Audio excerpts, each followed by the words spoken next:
മുത്തുമണികളെ എന്താ പാടപ്പന്നേ ഒരു ഉണ്ടമുളക് കൊണ്ട് ഒരു മെഴുക്ക് വരട്ടി ഉണ്ടാക്കാനുള്ള പരിപാടിയാണ്. ഞങ്ങളുടെ ഭാഗത്ത് പേര് എന്നൊക്കെ പറയും, ചില ഭാഗത്തിന് മെഴുക്ക് വരട്ടി എന്ന് പറയുന്നത്. എന്തായാലും നമ്മൾ അതിന്റെ വഴിക്ക് പോകും. അപ്പൊ ഞാൻ കുറച്ച് ഉണ്ടമുളക് കിട്ടിയിട്ടുണ്ട്. നമ്മൾ ഈ അറബി പേരില കൊണ്ട് ഉണ്ടമുളക് ഇഷ്ടം പോലെ വരും. പച്ചക്കറി എല്ലാ ഐറ്റം വരും. കിയാറുണ്ട്, ഒരു കോണല്ല, താക്കത്തില്ല, എന്റെ തൊലിയൊക്കെ പോയിക്കണം. എന്താ സംഭവം എന്ന് അറിയില്ല. എന്തായാലും വേണ്ടില്ല, ഞാൻ ഉണ്ടമുളക് ഞാൻ ഇവിടെ എന്ത് ചെയ്തിരിക്കണം, മൂടൊക്കെ ചെത്തിയിട്ട് വള്ളത്തിലിട്ട് വെച്ചിട്ടുണ്ട്. ഇതിലുള്ള കുരിയൊക്കെ ഫുള്ളായി കളഞ്ഞതിനെ ചിന്തിക്കുക, ഒരു അരിപ്പപാത്രത്തിൽ ഈ ഉണ്ടമുളക് ഇതേമാതിരി കൗത്തി വെക്കുക. കൗത്തി വെച്ചതിന് ശേഷം അതിൽ ഫുള്ള് വെള്ളം മാറുന്ന അതേമാതിരി കട്ട് ചെയ്യുക. പറ്റ കനം കുറക്കും ചിച്ചരുന്ന പറ്റ കനം കൂട്ടും ചിച്ചരുത്. ഈ ലെവലിൽ കട്ട് ചെയ്ത പിന്നെ അതിലേക്ക് എന്ത് ചെയ്യുക, ആവശ്യമുള്ള പച്ചമുളക് നമ്മൾ കട്ട് ചെയ്തേക്കാം. സാമ്പത്തികത്തിനനുസരിച്ച് കൂട്ടും ചിച്ച കുറക്കും ചിച്ച എരിവിനനുസരിച്ചും അങ്ങനെ തന്നെയാണ്. അപ്പൊ നമ്മളെ അമരക്ക മെഴുക്ക് വരട്ടി തൂമിച്ചാൻ വേണ്ടി ഞാനിവിടെ ചെറിയ ഉള്ളി എടുത്ത് വെച്ചിട്ടുണ്ട്. ഇപ്പൊ ചെറിയ ഉള്ളി ഇല്ലെങ്കിൽ കുഴപ്പമില്ല, വലിയ ഉള്ളി എടുത്താലും മതി. കജ്ജും കണക്കൊന്നും നിങ്ങളുടെ സാമ്പത്തികത്തിനനുസരിച്ച് കൂട്ടും ചിച്ച കുറക്കും ചിച്ച എത്ര കൂട്ടിയതിനനുസരിച്ച് തന്നു. ഇനി നമ്മൾ എന്ത് ചെയ്യുക, തിജ്ജണ് കത്തിക്കുക, ചട്ടി അടുപ്പിൽ വെക്കുക. ചട്ടി ചൂടായി വരുന്നതോട് കൂടെ അതിലേക്ക് വെളിച്ചെണ്ണ വെച്ച് കൊടുക്കുക. വെളിച്ചെണ്ണ ഏകദേശം ചൂടായി വരുന്നതോട് കൂടെ ഒരു 921 കടുക് ഇട്ട് കൊടുക്കുക. കടുകൊന്ന് പൊട്ടിപ്പൊരിയുള്ള അവസരം കൊടുക്കുക. എണ്ണം കുറയാതിരിക്കുക, മൂടി വെക്കുന്നത് വളരെ നല്ലതാണ്. അടുപ്പും വൃത്തിയിടാല്. പിന്നെ എന്ത് ചെയ്യാൻ മുമ്പ് നമ്മൾ കട്ട് ചെയ്ത് മാറ്റി വെച്ച ചെറിയ ഉള്ളി നേരെ അതിലേക്ക് ഇട്ട് കൊടുക്കുക. കടുക് ഫുള്ളായി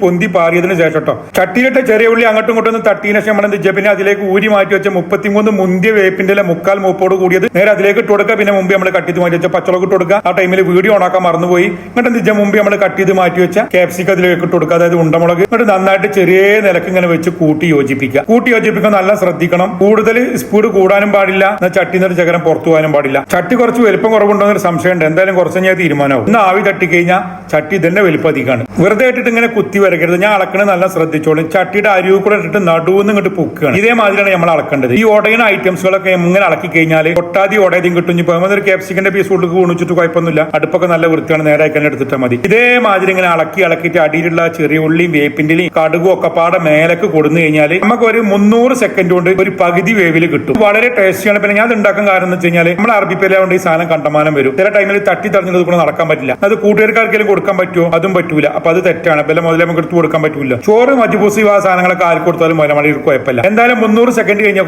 ഈ കോലത്തിലായിട്ടുണ്ട്. ഇല്ല ഇനി ഒന്നും കൂടി വേവിക്കണം തോന്നിക്കഴിഞ്ഞാൽ ഒന്നും കൂടി വേവിക്കുക. ശരിക്കും ഇതിന്റെ ഏകദേശം വേവ് ഇതാണ് പാകം. ഞാൻ ഇങ്ങനെ ഉണ്ടാക്കി തന്നാല് ചട്ടിയാ കൊണ്ട് ഇത് എന്തായി തീരുന്ന നമുക്ക് പറയാൻ പറ്റില്ല. ആവശ്യത്തിനുള്ള കുറച്ച് ഉപ്പിട്ട് കൊടുക്കുക. വേണമെങ്കിൽ കുറച്ച് കുരുമുളക് പൊടി ഇട്ട് കൊടുക്കുക. ഞാനത് ചേർക്കണില്ല, സാധാരണ ഞാനത് ചേർക്കലുണ്ട്. എന്നിട്ട് എന്ത് ചെയ്യാൻ നന്നായിട്ടൊന്ന് കൂട്ടി യോജിപ്പിച്ച് ഈ ചട്ടിനെ എത്രയും പെട്ടെന്ന് മാറ്റി അത്രയും നന്നു. കൂടുതൽ ശ്രദ്ധിക്കേണ്ട കാര്യം എന്ന് വെച്ച് കഴിഞ്ഞാൽ ഒരിക്കലും മൂടി വെക്കരുത്. മൂടി വെച്ച് കഴിഞ്ഞാൽ അത് പീച്ചിട്ട് ഇക്കാരം ചളി ചവിട്ടിയും അരിയിക്കാരം. പിന്നെ അതൊന്നിനും പറ്റൂല. എന്നൊരു നീരിങ്ങനെ വരും. ഈ ഉണ്ടമുളക് തന്നെ അത്യാവശ്യം നീരുണ്ട്. അപ്പൊ അതുകൊണ്ട് എല്ലാവരും ശ്രദ്ധിക്കുക. അപ്പൊ അഭിപ്രായങ്ങളും അറിവുകളും പങ്കുവെക്കാൻ മറക്കരുത്. അപ്പൊ എല്ലാവരോടും കാണുമ്പോൾ കാണാം. അപ്പൊ ഞാനിതൊരു വെള്ള പ്ലേറ്റിക്ക് വിളമ്പാണ്. ഒന്നും കൂടി ചട്ടിയിൽ വെച്ച് എന്താണ്ടാന്ന് നിങ്ങൾ ഒന്നും കൂടി ചുങ്ങി കിട്ടും. അപ്പോഴും വേറെ ടേസ്റ്റാണ്. സത്യം പറഞ്ഞത് വൈതലങ്ങമായി വേറെ ലെവല. എന്തായാലും ഇപ്പൊ ഇവിടേക്ക് നടക്കുള്ളൂ. നാട്ടിലിപ്പോ എന്തായാലും ഉണ്ടമുളക് വാങ്ങിയിട്ടൊന്നും ഈ പരിപാടി ചുറ്റൂല. അപ്പൊ നമ്മൾ കൊണ്ടുപോയി കളഞ്ഞിട്ട് കാര്യമില്ല. എങ്ങനെയും പള്ളിയൊക്കെ മേത്ത് പിടിച്ചെങ്കിൽ. അപ്പൊ എന്താ ശരി, കാണുമ്പോ കാണാം. ബൈ.